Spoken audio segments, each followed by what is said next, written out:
kwenye mazingira ya sintofahamu, mazingira ya kukata tamaa, kuchoka, kuvunjika moyo, kupoteza mwelekeo, Roho Mtakatifu ndani yako anakupa himizo.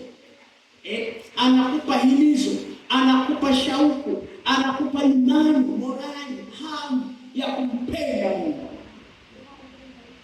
Anashuhudia ndani yako kwa sababu anashuhudia ukuu wa Mungu, mamlaka ya Mungu, neema yake alionayo, upendo wake alionao, baraka alizonazo, ahadi alizonazo, ukuu wa Mungu alionao, uaminifu wa Mungu alionao. Kwa hiyo unaendelea kushuhudia hata kama unapita kwenye nyakati fulani ngumu sana, unapita kwenye mazingira magumu, kwenye giza, utashangaa moyo wa kumpenda Mungu unaendelea kuongezeka. Kwa nini? Kwa sababu ndani yako kuna sauti na kuambia usiondoke. Vumilia, vumilia, vumilia, vumilia. Ni kama kuna mahali unaenda, kuna watu wanakuzomea, wanakuambia unaenda wokovu, wanaona hakuna kitu kinachoendelea, lakini moyoni mwako unasikia subira, subira, uvumilivu, kungojea.